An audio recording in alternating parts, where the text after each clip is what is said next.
In this session, I'll be describing the kind of honesty that nonviolent communication supports. It's a radically different kind of honesty than many of us have been educated to use.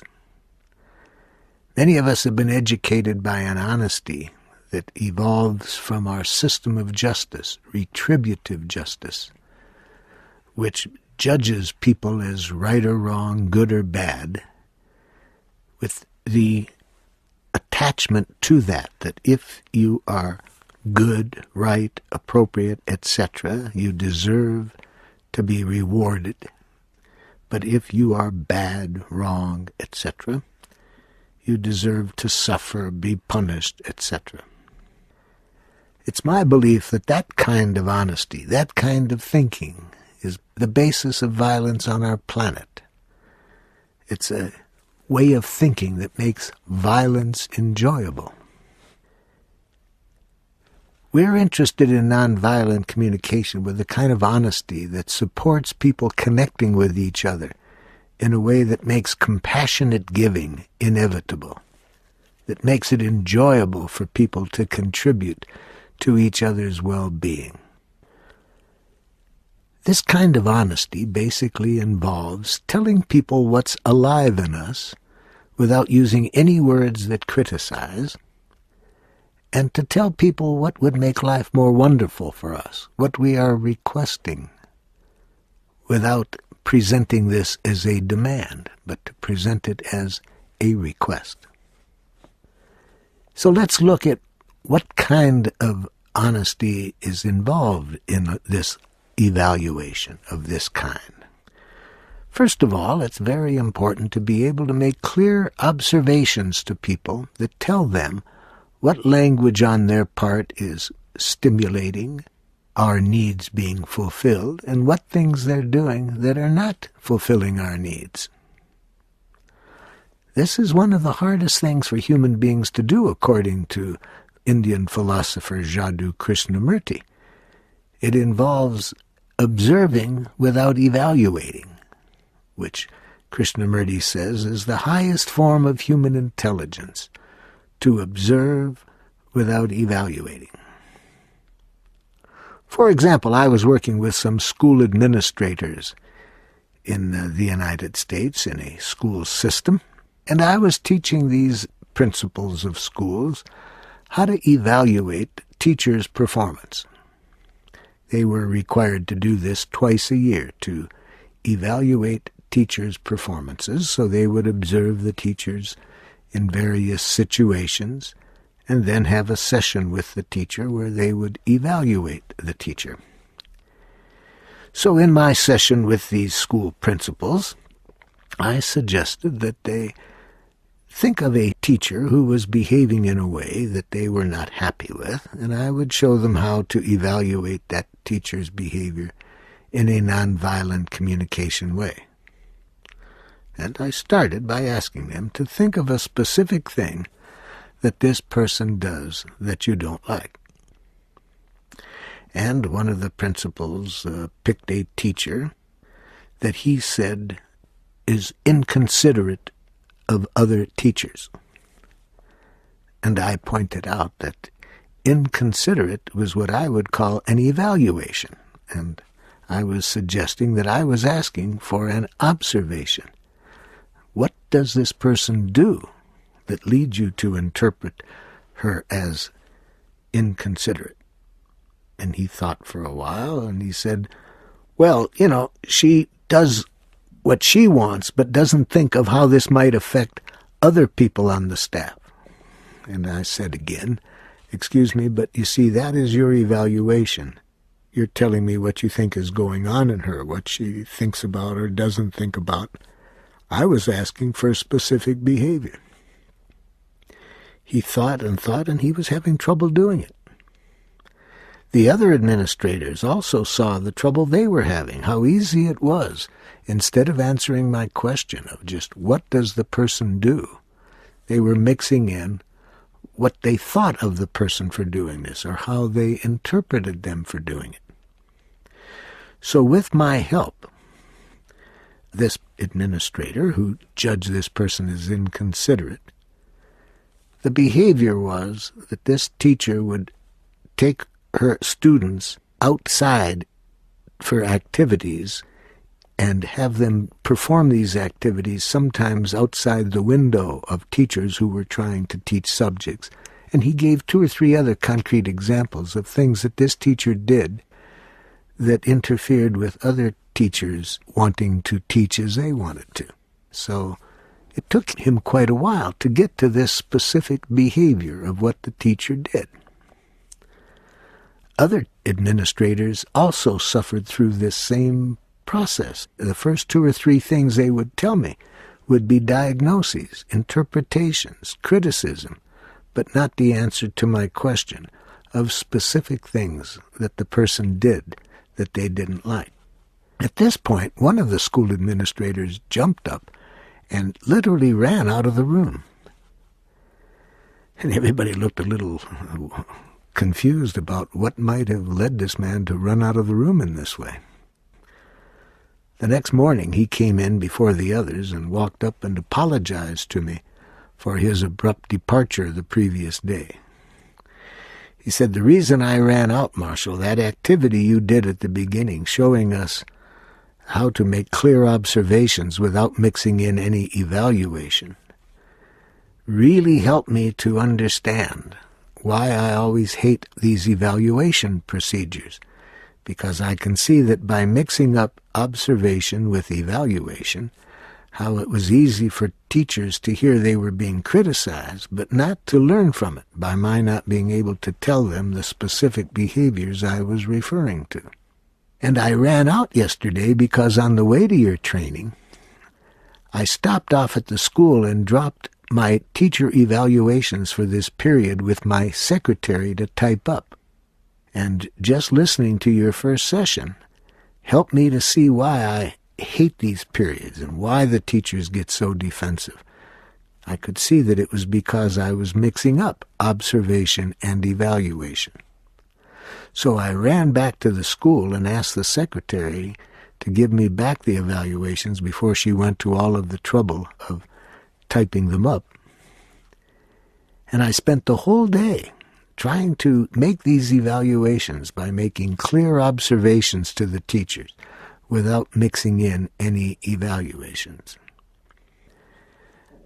He later told me when I went back to that school system a few months later how drastically different his evaluation period was this time. Instead of the teachers getting defensive and instead of it hurting morale, how much they appreciated an evaluation in which they could clearly see what they did that was in harmony with the administrator's values and what they did that conflicted with his values. We can learn by clear observations, but when the observations and evaluations are mixed together so that it sounds like a criticism, it makes the evaluation period painful for both sides.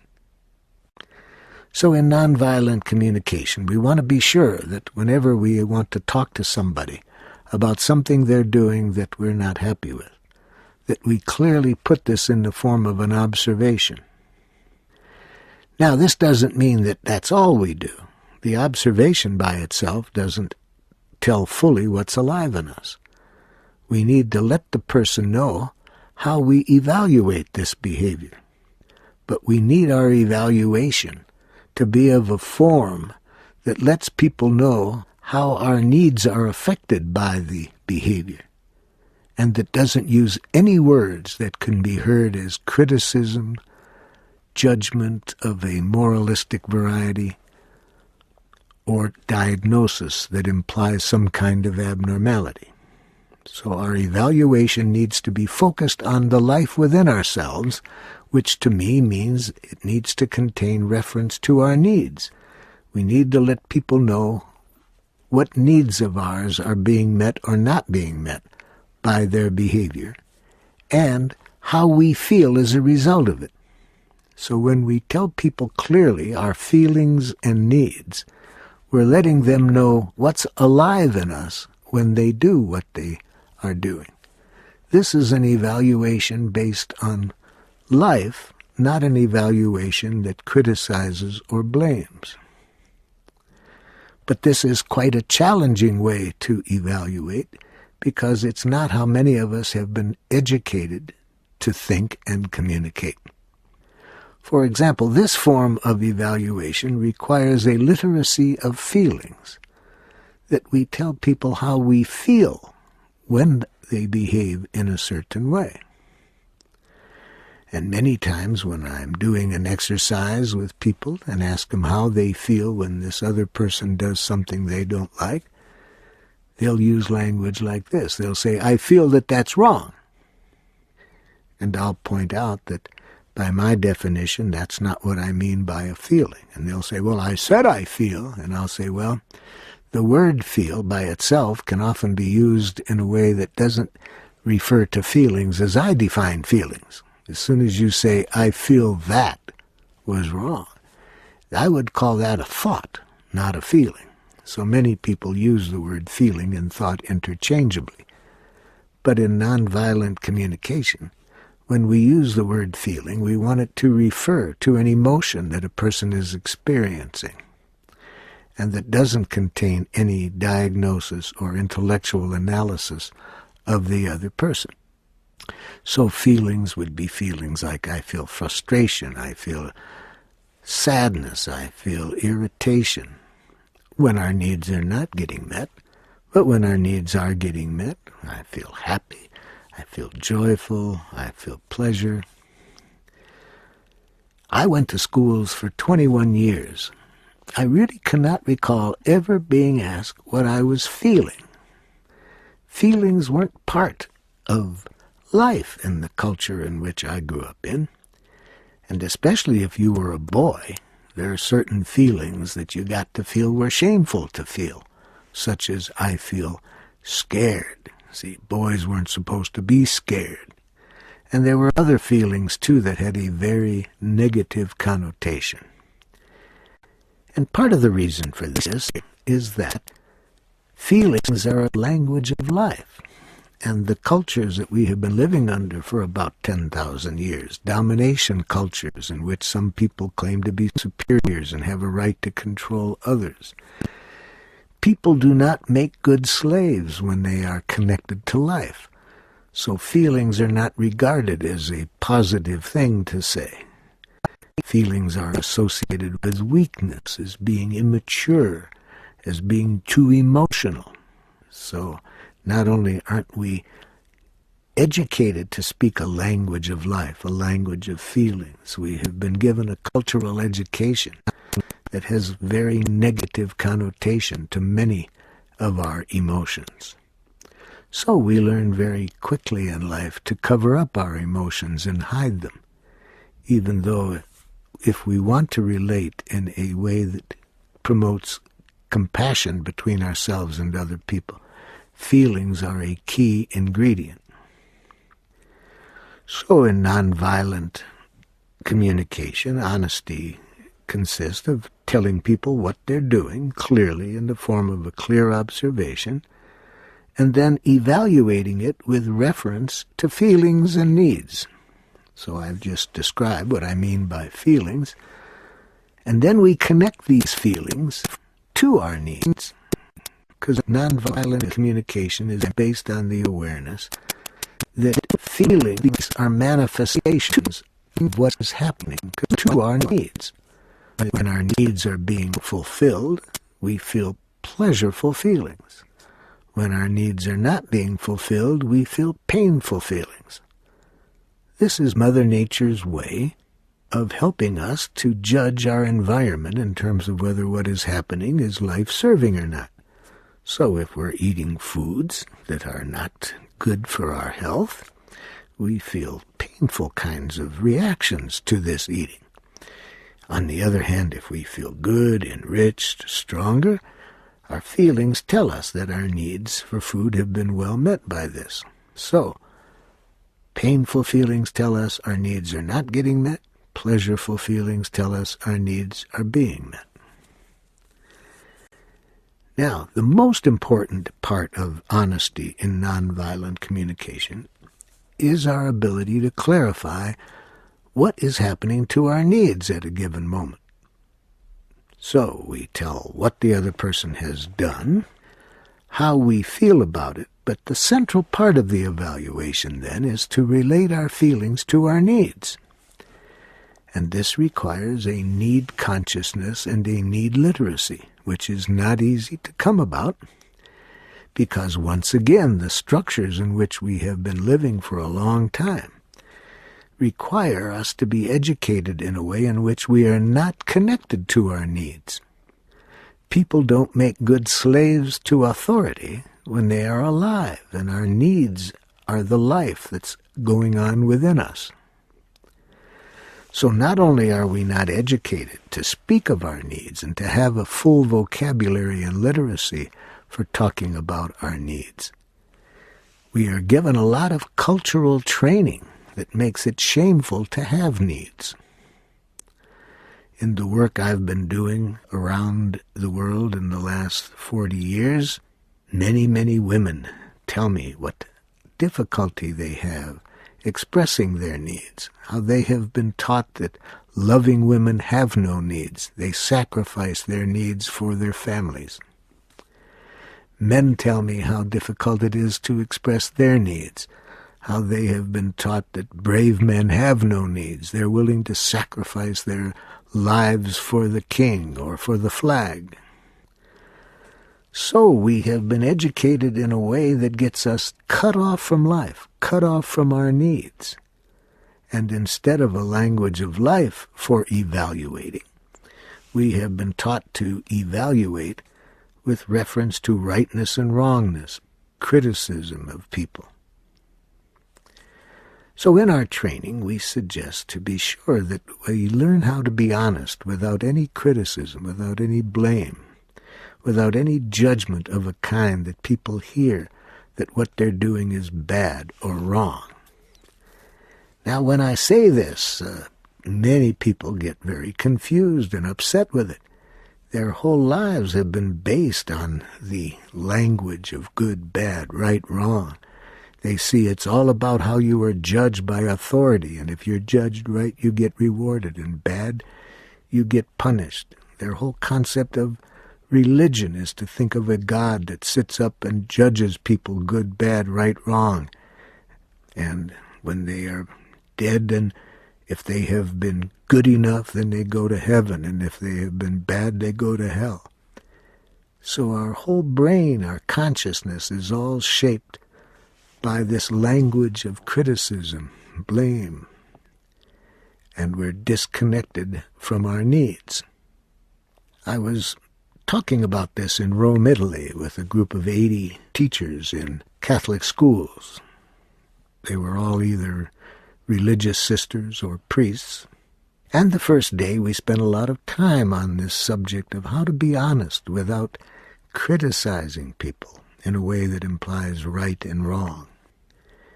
And the second morning when I came in, several of them were waiting for me. They told me they had been very upset by what they heard me say the day before. And one of the religious sisters said to me, "You destroyed everything I've ever believed yesterday." I said, "Sister, what did I say that had such an effect?" She said, "You said that we shouldn't judge people. You shouldn't say whether what they do is right or wrong. You shouldn't judge them. You should just let them do whatever they want. So if they want to steal or rob, whatever, just don't judge them." And I said, "Oh, sister, thank you for telling me that's what you heard. I can see that I didn't make myself clear. Because I was not suggesting that we not judge or evaluate people's behavior. I was suggesting that we not judge them in a way that perpetuates retributive justice, justice based on the concept of punishment and reward. But I think it's very important to be honest and to evaluate and judge with a language of life, which tells people whether our needs are being met or not being met by what they're doing. But of course, this is not easy for people to come by because, as I say, we have not only not been encouraged to develop a language of life, a language of needs, but have been systematically educated to suppress our needs because people don't make good slaves when they are connected to life. So much of nonviolent communication training is designed to helping people develop a consciousness and literacy of needs, and learning how to express these needs to others in a language that others can easily see what the need is without hearing any criticism. But since many people don't have this vocabulary, we have to do exercises to give them a lot of practice. It's like learning a new language. So we suggest that people write down those criticism, blaming words that they have used most in their lives of other people. And so they make a list of these words. So some people, selfish is one of the top words. That's a selfish thing to do. Or others will say that's a stupid thing to do. Or you had no right to do that. So we get them to list those criticism and blaming statements they have probably made the most often in their lives of other people. Then when they have this list of the most frequent criticism and judgmental words they have used, we ask them to make an observation of what somebody might have done that was a stimulus for those words. And when they have that down, we then help them to see that all criticism, all blame, is a tragic expression of an unmet need. That we can be more truthful by saying what the need is than any words which blame or criticize. But this is not easy because people usually do not have a language of needs. But this exercise helps them, so we get them to go down for each item on their list of their most frequently used criticisms of others.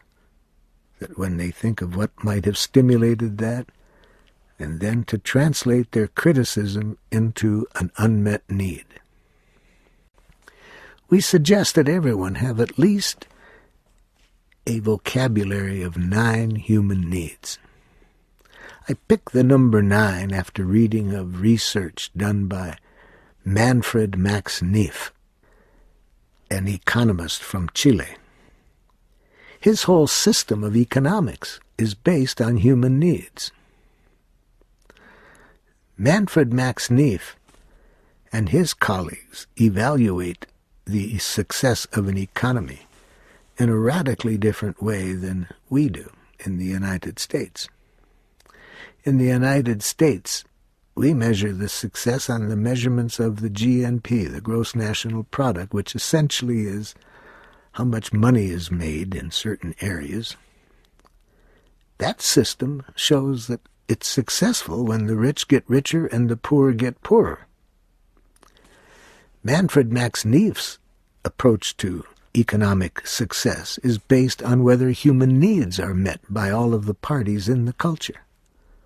So since his whole system of economy is based on human needs, he's gone to some trouble to research what are the basic human needs that need to be fulfilled if we're to have a safe, healthy, peaceful world. And he comes up with 9 needs. And the success of an economic system, as he would measure it, is how well these needs are met by everyone in the population. That really helped me because I had a list of about 50 words that I had gathered up to learn to develop my need vocabulary, and I realized that I had several words that were different ways of saying basically the same need. And I realized he's probably right, that we probably do just have about 9 needs that we need to get real good at being able to express to other people. So let me offer you what these 9 needs are that Manfred Max Neef is talking about, and I'll use more my language than his, but here are the needs that he comes up with. First, sustenance, and by that he means the basic physical needs such as food, air, water, shelter. Most people that I work with, they're pretty good at expressing those needs. I guess we do need to learn those pretty quickly or we wouldn't survive very long. The next need that Manfred Max Neef talks about is safety, protection. A third need, love, A fourth need, empathy. A fifth need, rest, recreation, play.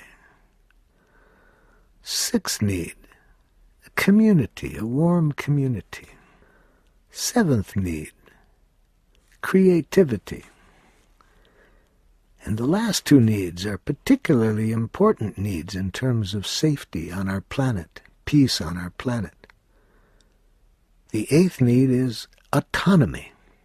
Look in the newspaper on any given day and see how many wars are going on over this need of autonomy. We human beings have a strong need to choose our own way in life and not to have it dictated by others who tell us what we have to do. And when they do that, it threatens this very basic need of ours for autonomy. And that need is alive in us from a very early age on. Listen in on any family that has small children, and you'll often hear autonomy wars going on. The parent will say to the child, "You must do this," and the child says, "No." The parent said, "Did you hear me? You must do this." "No." That's an autonomy war. The child is hearing demands, and when we hear demands, it threatens this very basic need of ours to choose our own way in life. And the ninth need, Viktor Frankl, the Austrian psychiatrist, describes as perhaps the most important need, important in the sense of our living our lives fully. He calls this a need for meaning, a need for purpose. When I'm using this word, I often describe it this way. It's our need to contribute to life, to see how our efforts have made people's lives richer, life on the planet richer. So what I recommend to people is to get those 9 needs into our own vocabulary. They may not be the words I just gave, words that you or the people that you're communicating with might use. But if so, then for each of these 9, try to find words that describe that in a way that you resonate to, that really captures for you that need. And then when you've developed a need vocabulary that works for you, then you may see that it may not work for the others with whom you are communicating with daily. For example, if you have a 3-year-old in your house, the word autonomy may not work for the child, even though you may know what this word means and it resonates to your need for autonomy. But the 3-year-old may not use the word autonomy, but they have the need for autonomy because all human beings have the same needs. That's very important to be conscious of, that all human beings have the same needs. So even though we may have different vocabularies for describing these needs, everybody has the same needs. So to really connect in a way that promotes compassion between ourselves and others, we need to be able to express needs in a language that the other people can resonate to. So take this list of 9 need words that you resonate to. The words describe the needs for you. But then, if you're living with a 3-year-old, figure out how to say each of these needs in a way that the 3-year-old can resonate to. If you're working with street gang members, learn how to say these needs in a language that they can resonate to. If you're working with college professors, translate it into their language. In other words, if we really want to connect with human beings in a way in which we enjoy each other and enjoy contributing to each other's well-being, we need to be very literate with the language of needs. And any time we find ourselves wanting to criticize, to translate that criticism into our needs that isn't being met. We are far more likely to get our needs met when we speak our needs than when we tell people what's wrong with them. So what I'm saying is that we evaluate behavior best according to the principles of nonviolent communication, where best means in a way that promotes compassionate giving, people enjoying, learning from each other, that we are much more likely to promote connections of that sort, speaking clear observations, feelings, and needs. and to avoid words like right, wrong, good, bad, appropriate, inappropriate, etc., etc., especially words like should, shouldn't, have to, can't. Now, when I say this, very often when I'm working with teachers, they get very uncomfortable because they can't imagine how they can do their job as teachers without using words like right, wrong, good, bad, appropriate, inappropriate.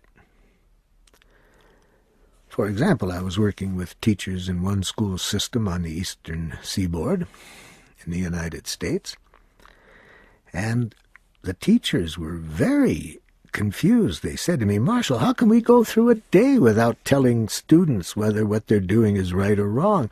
Our job as teachers is to evaluate students and to judge their performance." I said, yes, judgments and evaluations are very helpful if they're a language of life. But when we put it in the form of a language of right, wrong, good, bad, that's promoting a system of domination that I believe is contributing to violence on the planet. Well, they often need me to show them concretely in the situations in which they're working what this would look like. So, for example, in this school system that I was working with, they wanted me to take over several classes for a day so they could see how I would evaluate students using nonviolent communication. So I took over some math classes and some reading classes, etc., for the day.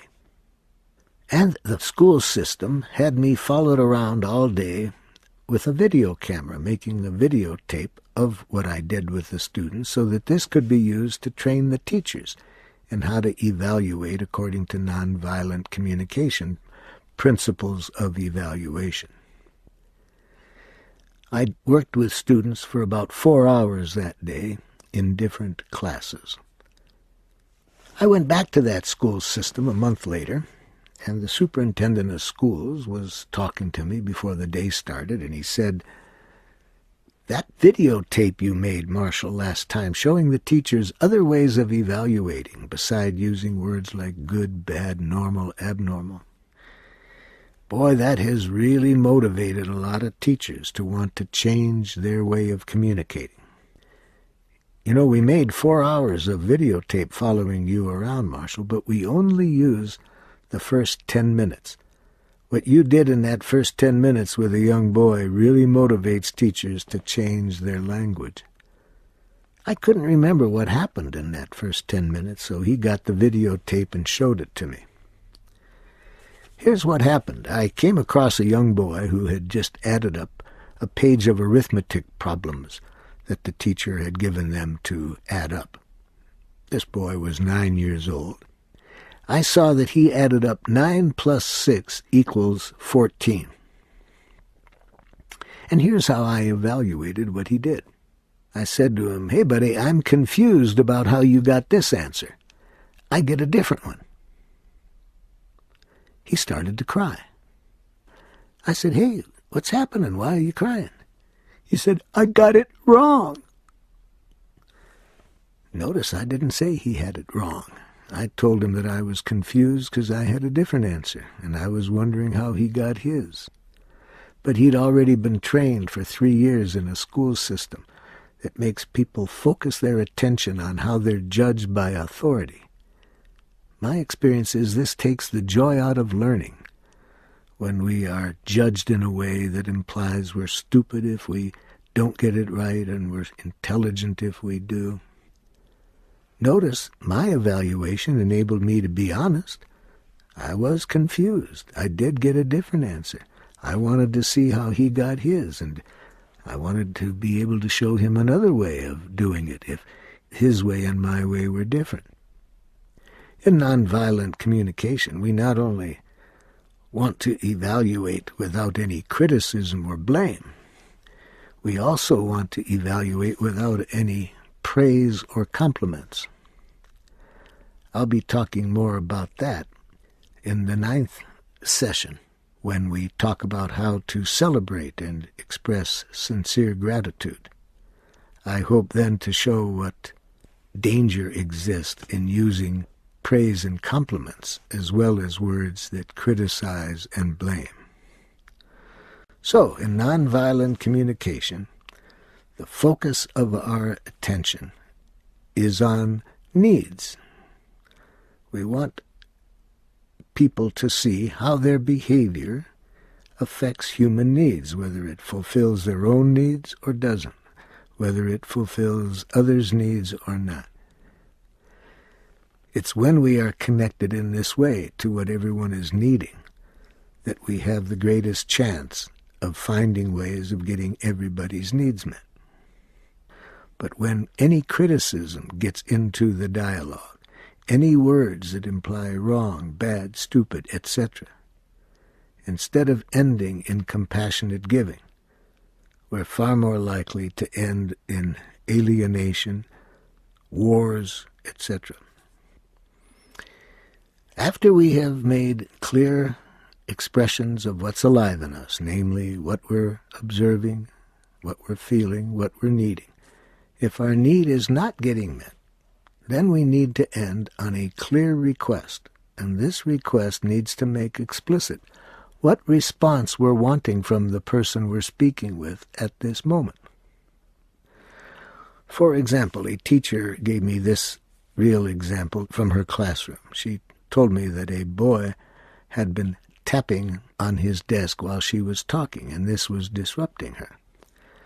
So she told me that, Marshall, I did just what you had taught us to do in other sessions. I told him that when I hear you tapping on the desk, I feel frustrated because I have a need to communicate with the students right now, and this is making it hard for me.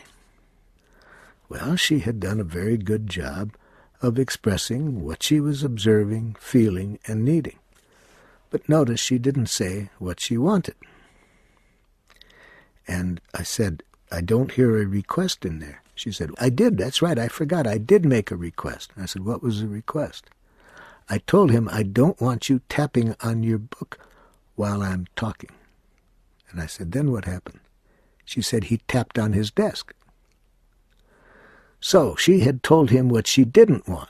She didn't want him tapping on the desk. But in nonviolent communication, we tell people what we do want rather than what we don't want.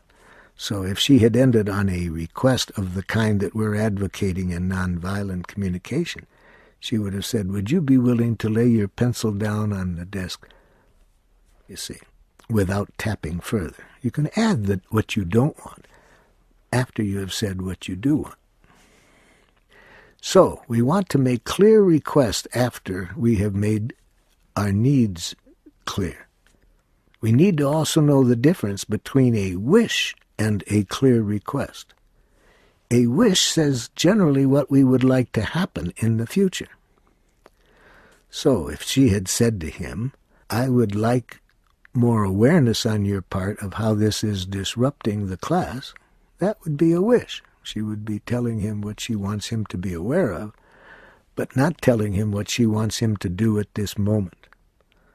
So, in nonviolent communication, when we've expressed a need that isn't met, we end on a clear request of what we want back at this moment, and the request needs to be in action language. We cannot use vague language like, I want you to help me. What does that mean? In different connections, it could mean quite different things. So we have to say, not I want you to help me with this problem. You have to say, I'd like you to tell me what you think would get my needs met in this situation. Tell me is much more specific than help me. But it's not only important that we make very clear request in clear action language, it's very important that we present the request as a request and not as a demand. Because if people hear demands, it takes much of the joy away from doing anything, and it is much more likely to provoke resistance than cooperation. Now, it's hard for people not to hear demands, especially if they have been in situations with authorities who think it's their job to make demands and who tell people you either do it or else. Or parents who say, please, maybe in a very nice way, but the child has experience from the past that if they don't do it, in some way or other, they will be blamed or punished. So therefore, we need to make our request in a way that people trust that it is a request and not a demand. I was asked to do some training of a group of 40 students in one school system. These students were labeled as socially and emotionally maladjusted. Now, of course, if we had been doing training in that school system before, we would have tried to make people clear about such language. It leads to self-fulfilling prophecies. When you label students in a certain way, instead of getting what you would like in relationship to these students, your labels are likely to create exactly what you are diagnosing them as. So I knew that since these students were in a class and they knew they were labeled as socially and emotionally maladjusted, I could imagine it was going to be a pretty challenging day. And it started off challenging. I walked into the room, and about half of the class was hanging out the window, screaming obscenities at their friends in a courtyard below.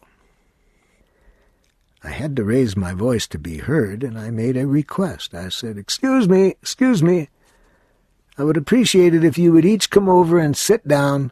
I'd like to tell you who I am and what I'd like to do today. I'd say maybe half the class came over, and there had been so much noise I wasn't sure that everyone had heard me. So I repeated my request, and this time everybody came over with the exception of 2 young men. But as my luck would have it, the 2 young men that didn't come over were the biggest ones in the class. And I said to them, would one of you 2 gentlemen please tell me what you heard me say? And one of them responded by saying, you said we had to come over and sit down. See, he was hearing a demand. I made a request. He was hearing a demand. So I said, sir, I've learned to use sir with people who have biceps like he did. I said, sir, would you be willing to tell me how I could let you know what I was wanting so it didn't sound like I was telling you what you had to do? He said, huh? I said, could you tell me how I could let you know what I wanted in a way that didn't sound like I didn't care equally to what you wanted? He stopped for a moment. I don't know. I said, just what's happening between you and me right now is much of what I want to talk about today. I believe that folks can get along much better if they can just say to one another what they would like without making any demands. So that's why I wanted to know how I could let you know what I wanted in a way that didn't sound like a demand. So, hearing that, would you be willing to come on over and see how we could communicate in this way? And that intrigued him, and the 2 came over, and we had a very productive day. But with many people, this is very hard to get them to trust that our requests are requests and not demands. To whatever degree people carry memories that when they don't do what other people want, they have been criticized, guilted, blamed, punished, then it becomes very hard to trust that when somebody says what they would like, that it is a request and not a demand. So, in nonviolent communication, we say what is alive in us, what we're observing, feeling, needing. We say clear request and present it as best we can in a way that people can trust that it is a request and not a demand. Now, some messages are really hard to say in a nonviolent communication way. And some of these messages are very important to be able to say. For example, the word no. See, how do you say no in a way that's in harmony with nonviolent communication? It requires saying 3 things. First, when somebody requests something of you, to say no in nonviolent communication, we begin by showing that we receive the other person's request as a gift. They're giving us a gift when they ask us to do something. It gives us a chance to contribute to their well-being. So how do we do this? Well, largely non-verbally by how we respond to what they've asked us to do. That our nonverbal behavior will often tell people whether we're hearing it as a demand, a criticism, or as a request that gives us a chance to contribute to their well-being. So receiving what they have said is a gift is the first step in how to say no. The second step is to be aware that no is a poor expression of a need. Anytime a person says no, they're basically saying, I have a need that keeps me from wanting to do what you have requested at this moment. So, to say no in a nonviolent communication way, we say the need that keeps us from saying yes. So if a person asks us if we would be willing to help them with cleaning up some job around the house, to say the need behind the no might go like this. You might say, right now I'm really very tired and have a need for some rest. So that's saying what need keeps you at that moment from wanting to do what the other person has requested. The third ingredient in saying no in a nonviolent communication way is to end on a request that searches for a way to get everybody's needs met. That might sound like this in the situation where the person has asked you for some help in cleaning up the house. After saying, I'm really fatigued right now and have a need for some rest, would it be okay if we did this in 30 minutes after I had a chance to get some rest? Or would you be willing to ask, and then I might say someone else around the house that I think might be willing to do it. I might say, would you be willing to ask Jack if he could help you with this, since I'd really like to get some rest now? So the three parts of saying no in a nonviolent communication way is, first of all, to show an empathic reception of the request of the other person. They feel understood, that their need was understood, their request was understood.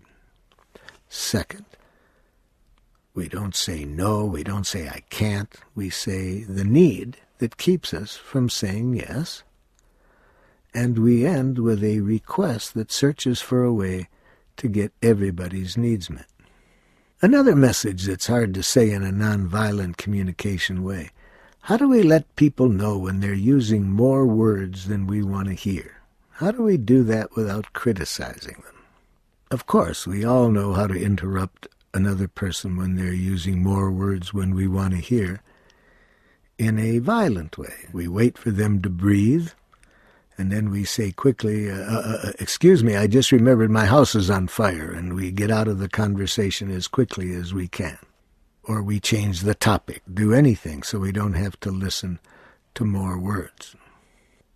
In nonviolent communication, we stop the other person when we've heard more words than we want to hear and let them know what our needs are. Excuse me, but I'm impatient right now because I have a need for, and then we tell them what needs are not being met by the amount of words the other person is using. And again, we end on a clear request that searches for a way to get our need met and the other person's need met.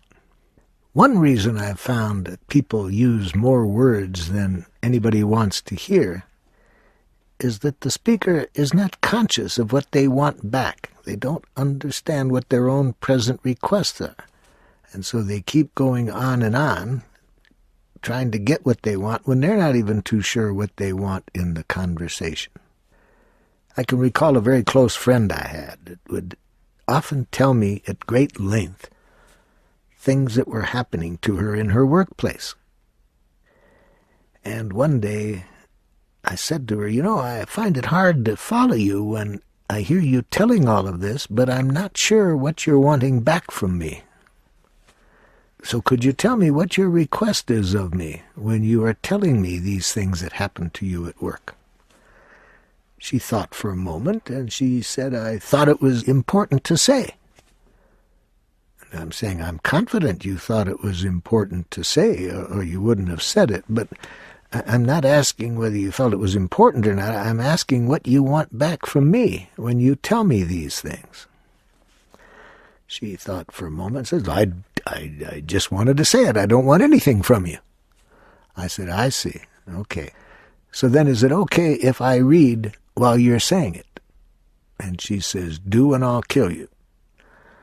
So she knew I was joking when I said, can I read while you say that? But I wanted her to see that if you speak to people and you're not clear what you want back from them, it takes the energy from the conversation. It makes it confusing to know how to follow. It makes it less interesting. And she later told me that this was very helpful for her, that I mentioned this to her, because she could see why so many people didn't like talking with her, and that she used far more words than she herself enjoyed using. But she just didn't know how to get clear what she wanted back. And as a result of our conversation, she started to become conscious of what she wanted back before she said anything. And then she found that she would use far less words and much more often get what she wanted in the conversation. So, this is a very important part of nonviolent communication, that when we reveal our honesty, what's alive in us, we say what's going on, to be conscious of what we want back. And my prediction is, the more conscious you are of what you want back in the form of what you're requesting of your listener, you'll use fewer words and get more understanding. Now, some needs are not too easy for people to get clear what they do want back to get these needs met. And very often, these are very important needs to get met. For example, I was working with a father and his 15-year-old son, and this father was not getting his need for respect met in relationship to the son. So I said to the father, the son was sitting there, I said, what do you want from your son? He says, I want him to respect me. I said, well, in nonviolent communication, we use the word respect more as a need, not as a request. That doesn't really say clearly what you want him to do. And the son said, yes, I think I'm respecting you. What do you want from me to show respect? And the father hesitated. It wasn't clear to him what he wanted back when his need for respect wasn't met. And then in a few moments, the father got it. He started to get clear of something that really subsequently helped immensely in improving his relationship with his son.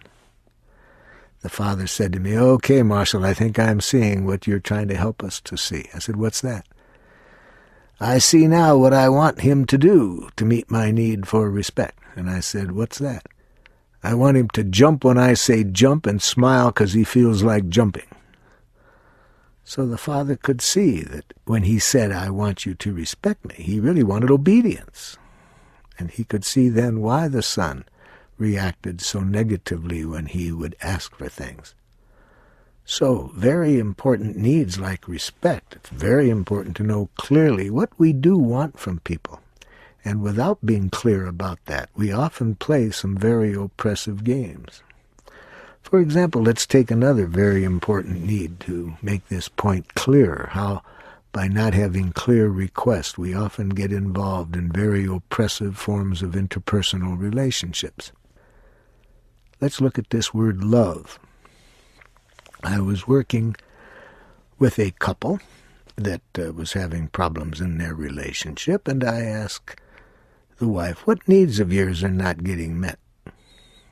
And she said, my need for love isn't getting met. And the husband immediately said, but I love you. I said, hold it. Let's find out what she wants from you to get her need for love met. This is a very important need, and it's not always an easy need for us to get clear what our requests are of the other person. And it's important to get our requests clear when we have a need for love that isn't getting met, because research shows that different people have quite different requests to get their need for love met. What'll meet one person's need for love doesn't necessarily meet another's need for love. So I said to the wife, so what specifically would you like him to do to meet your need for love? And she thought through for a few moments, and she said to her husband, well, you know. And he said, no, I don't know. If I knew, I'd do it. And she said, well, it's not easy to say so clearly what I want. And he said, if it's not easy for you to say, can you see how hard it'll be for me to do? And so she thought, and then she got an embarrassed look on her face. And she said, okay, Marshall, I got your point. I see what's going on. I said, what's that? I see why I'm not getting my need for love met. Why is that? What do you want him to do to meet your need for love? I want him to guess what I want before I even know what it is. And then I want him always to do it. This isn't rare. Many of us carry around very destructive strategies for getting our basic needs met. Strategies that are destructive, first of all, because they're not possible, or secondly, because they deny the needs of the other person and require that the other person be subservient to us. So it's very important to be able to say exactly what we want to meet our need for love. Very important. What do we want to meet our need for understanding, and to express these requests in clear action language. Now, love, many people use in a different way than as a need. Some people use the word love as a feeling. In nonviolent communication, we suggest that we use the word love solely as a need and not as a feeling. If we're trying to express emotions, that then use other words beside love for describing what we are feeling. And to make this clear for people, I tell a little story about a person that asks their partner, do you love me? And the partner uses nonviolent communication, and the partner knows how important it is to be clear what people mean by love. So the partner says, when you ask, do I love you, are you using the word love as a feeling? And this person says, yes, I use it as a feeling. And the person using nonviolent communication says, I see. So you're asking whether I feel warm, tender, cuddly emotions toward you. And the other person said, yes. And then the partner says, well, you see, we people in nonviolent communication, we use the word love as a need, not as a feeling. That's why I had to get this clear. But now that I know that you use the word love as a feeling, and I can see how important this is to you, I'll do my best to answer you honestly. So please ask the question again. And the person says, do you love me? And the person using nonviolent communication says, when? And the other person is shocked. When, they say. And the other person using nonviolent communication says, feelings change every few seconds. How can I possibly answer you honestly without reference to a specific time and place? And the other person says, well, what about right now? And the person using nonviolent communication says, no, but try me again in a few minutes. You never know. So, in nonviolent communication, I hope that story, in a humorous way, gets you to see how important it is to use the word love as a need, and then, since it's such an important need, to be very explicit what we want from people to meet this need.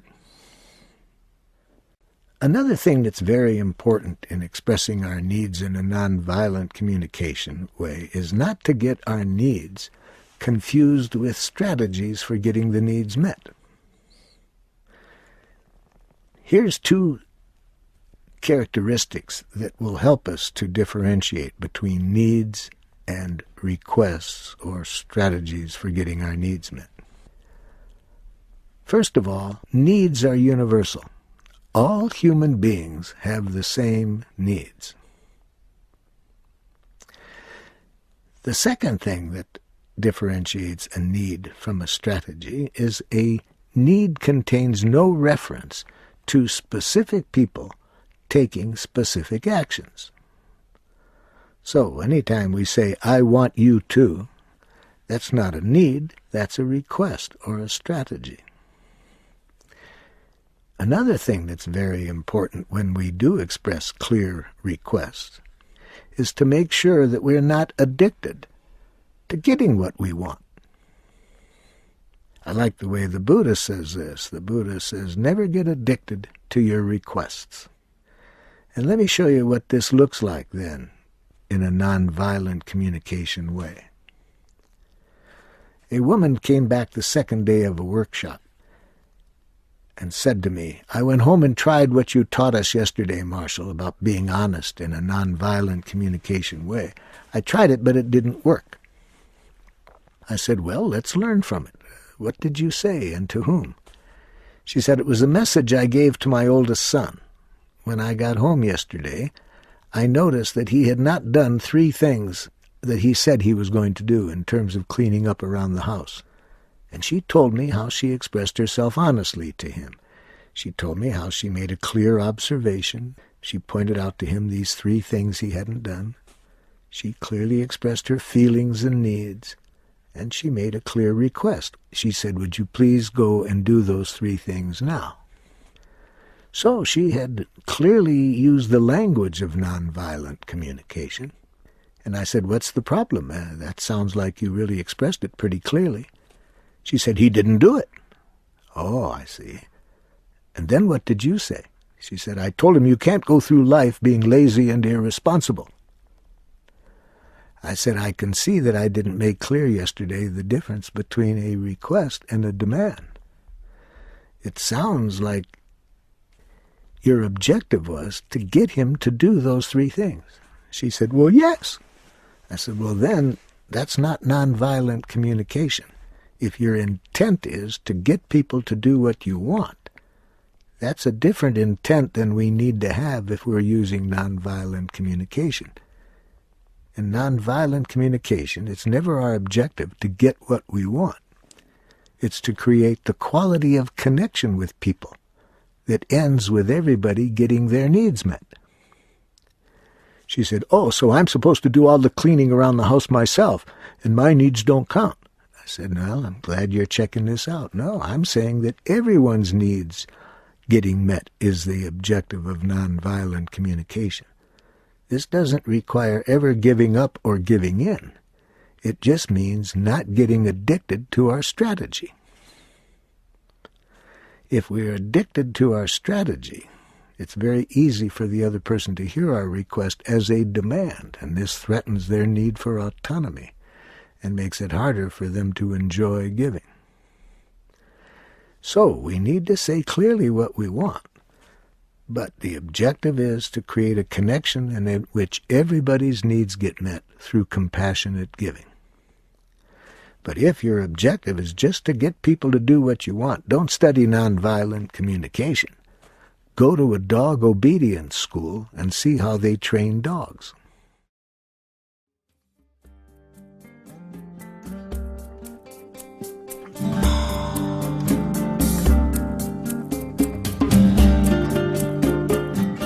This concludes Session 3 of the Nonviolent Communication Training Course with Marshall Rosenberg.